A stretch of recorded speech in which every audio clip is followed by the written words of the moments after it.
আজকে তোমাদের সাথে একটা ডল কেকের ডিজাইন শেয়ার করব আর ভিডিওটা আমি একদম প্রথম থেকেই শুরু করেছি। তো ভিডিওটাকে স্কিপ না করে দেখতে থাকো, আশা করি বুঝতে পারবে আজকের কেকের ডিজাইনটা আমি কিভাবে বানিয়েছি। হ্যালো ফ্রেন্ডস, আশা করি তোমরা সবাই অনেক অনেক ভালো আছো, আমিও খুব ভালো আছি।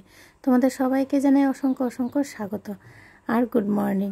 নতুন আরেকটা দিনে নতুন আরেকটা কেকের ভিডিও নিয়ে চলে এলাম আমি পিঙ্কি কেক অ্যান্ড কিচেন থেকে।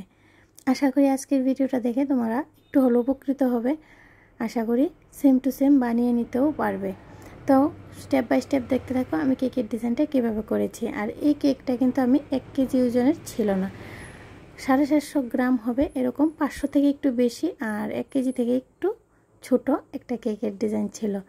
আমি প্রথমে কেকের পঞ্চটাকে 3 ভাগে ভাগ করে নিয়েছি, 3টা লেয়ারে কাট করে নিয়েছি। তোমরা চাইলে এটা 4টা লেয়ারও করতে পারো, আবার 2টা লেয়ারও করতে পারো, যার যেভাবে ভালো লাগে। আমি নর্মালি একটা পঞ্চকে 3টা লেয়ারই ভাগ করে নিলাম। আর প্রত্যেকটা লেয়ারকে আমি ভালো করে সুগার সিরাপ দিয়ে সোক করে নিয়েছি আর তারপর ক্রিম দিয়ে ভালো করে সেট করে নিয়েছি। এখন দেখো আমি সুন্দর করে ক্রাম কোটিং করে দিচ্ছি। ক্রাম কোটিং করাটা আমি প্রত্যেকটা ভিডিওর মধ্যে তোমাদের সাথে বলি যে ক্রাম কোটিং করাটা কিন্তু অনেক দরকার, তা না হলে যখন কেকের ফিনিশিংটা দেওয়া হবে তখন কেকের ক্রামসগুলো ক্রিমের সাথে চলে আসবে আর দেখতেও ভালো লাগবে না, ফিনিশিংটা দিতে অনেকটাই সমস্যা হয়ে যাবে। তার জন্য ক্রাম কোটিং করে নিতে হবে, একদম মাস্ট ক্রাম কোটিং করাটা। তারপর একটু রেস্টিংয়ের জন্য আমি ফ্রিজে রেখে দিয়েছি। ফ্রিজে রাখার ফলে এটা সেট হয়ে যাবে ভালো করে, ঠান্ডাও হয়ে যাবে, তাহলে ফিনিশিংটা দিতে সমস্যা কম হবে। সাথে সাথে ফিনিশিং দিলে সেটা কেকটা অনেকটাই নরম থাকে তখন, আর ফিনিশিংটা কিন্তু এত একটা ভালো আসে না, কারণ ফিনিশিংটা দিতে একটু সমস্যা হয়। আর যারা নতুন আছে তারা তো একদম ট্রাই করবে যে আগে ভালো করে কেকটাকে সেট করে নেওয়ার জন্য পরে ফিনিশিংটা দেবে, তাহলে দেখবে অনেকক্ষণ সময় তোমরা ফিনিশিংয়ে কাজ করতে পারবে। মানে যতক্ষণ ফিনিশিংটা না আসে ততক্ষণ অবধি ট্রাই করতে পারবে ভালো করে ফিনিশিং দেওয়ার। আর সাথে সাথে যদি ফিনিশিংটা দিতে যাও তাহলে ক্রিমটা মেল্ট হয়ে যাবে, ফিনিশিংটাও ভালো আসবে না।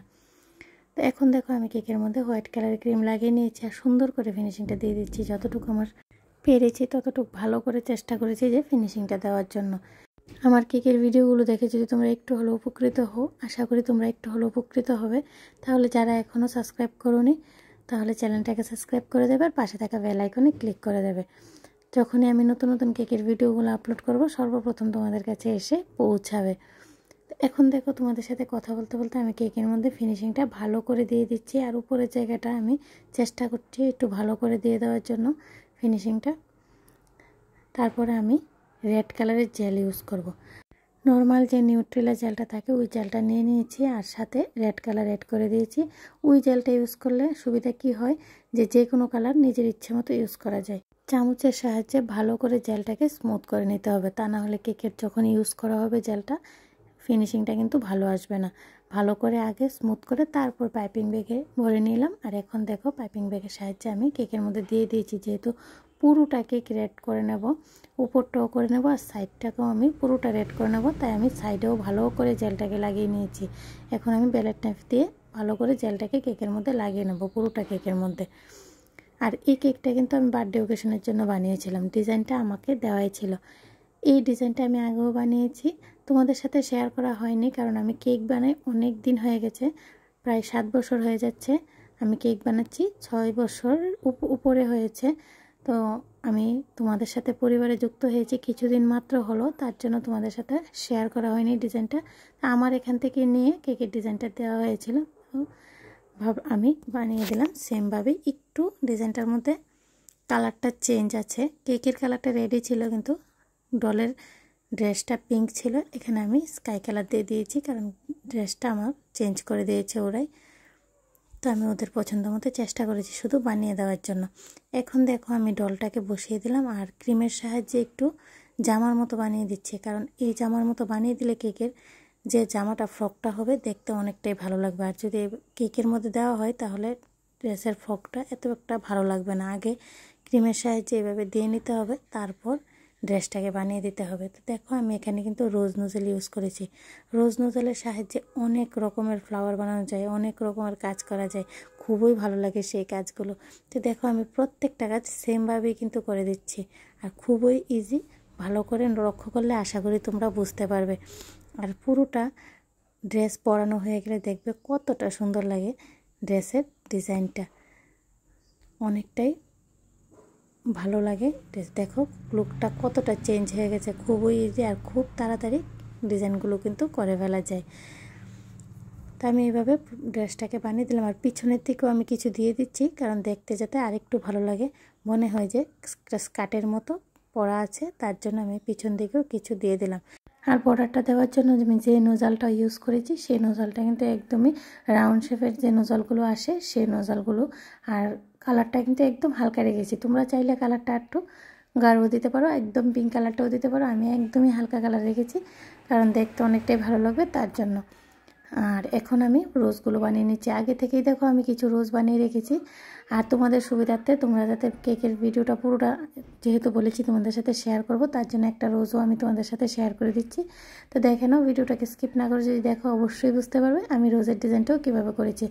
আর সবগুলো রোজই কিন্তু আমি হোয়াইট কালারের ক্রিম দিয়ে বানিয়েছি। আর এখন বলবে যে কালারগুলো কীভাবে করেছি, এখানে আমি স্প্রে কালার ইউজ করেছি।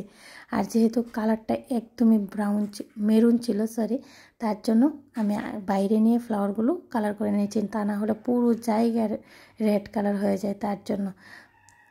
এখন দেখো আমি যেহেতু বর্ডারটা পিঙ্ক কালার দিয়েছি, উপরের যে ফ্রকটা আছে ওই ফ্রকটা আমি পিঙ্ক কালার দিয়ে দিয়েছি, কারণ কেকের লুকটা ম্যাচ হয়ে যাবে, দেখতে অনেকটাই ভালো লাগবে। তোমরা বলবে অবশ্যই কমেন্টে, যদি কালারগুলো চেঞ্জ করে আরেকবার বানাতে হয় তাহলে আমি কোন কালারটা ইউজ করব ফ্রকটার জন্য আর কেকটার জন্য।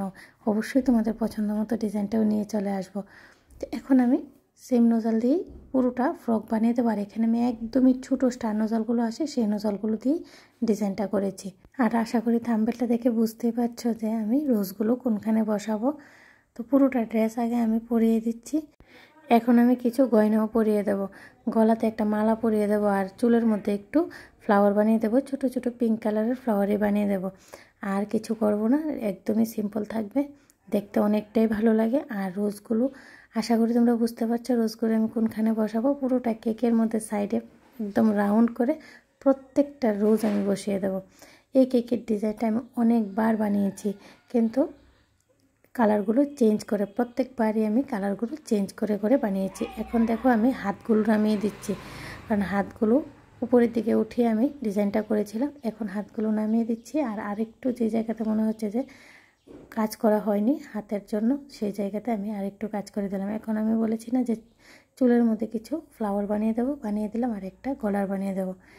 ড্রেসের সাথে ম্যাচ করে তো দিতে হবে, অন্য কালার দিলে হয়তো ভালো লাগবে না, তাই ড্রেসের সাথে ম্যাচ করে গলারটা পরিয়ে দিলাম।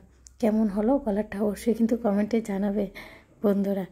তো এখন আমি ফ্লাওয়ারগুলো বসিয়ে দেবো, বসিয়ে দেওয়ার পর একটা বার্থডে টপার লাগিয়ে দেবো। আর বার্থডে টপারটা যেহেতু উপরে জায়গা থাকবে না, প্রত্যেকটা ফ্লাওয়ার বসানোর পর উপরে একদমই জায়গা থাকবে না, তো কি করার, সাইডে আমি বার্থডে টপারটার যে নিচের অংশটা আছে আমি নিচের অংশটাকে বাদ দিয়ে দেব, বাদ দিয়ে আমি বার্থডে টপারটাকে সাইডে লাগিয়ে দেব।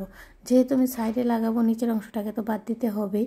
এখন দেখো আমি উপরে ফ্লাওয়ারগুলো বসিয়ে দিচ্ছি, আর ফ্লাওয়ারগুলো একদমই মেরুন কালারে রেখেছি, দেখতে অনেকটাই ভালো লাগবে। এখন পুরোটার মধ্যে বসানোর পর কিছু পাতাও ইউজ করে দেবো, আর পাতাগুলো আমি হোয়াইট কালারে রেখে দেবো, কারণ গ্রিন কালারের দিলে মনে হয় না ভালো লাগবে।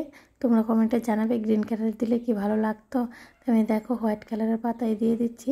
পাইপিং ব্যাগটাও ছিঁড়ে গেছে, অনেক পাইপিং ব্যাগ একদম বাজে হয়, ওগুলো কাজ করার আগেই ছিঁড়ে যায়। তো বাটাটা লাগিয়ে নামটা লিখে দেবো। আমার কেকের ডিজাইনটা কিন্তু একদম কমপ্লিট হয়ে গেছে। অবশ্যই কমেন্টে জানাবে কেকের ডিজাইনটা কেমন হয়েছে, ভিডিওটা তোমাদের কাছে কেমন লাগলো। আজকের মতো এই পর্যন্ত ফ্রেন্ডস, নেক্সট টাইম নতুন আরেকটা কেকের ভিডিও নিয়ে তোমাদের সবার সাথে আবারও দেখা হবে। সবাই খুব ভালো থেকো, সুস্থ থাকো, আর অনেক অনেক আনন্দে থাকো। আর আমার কেকের ভিডিওটা ওয়াচ করার জন্য তোমাদের জানাই অনেক ধন্যবাদ। রাধে রাধে ফ্রেন্ডস।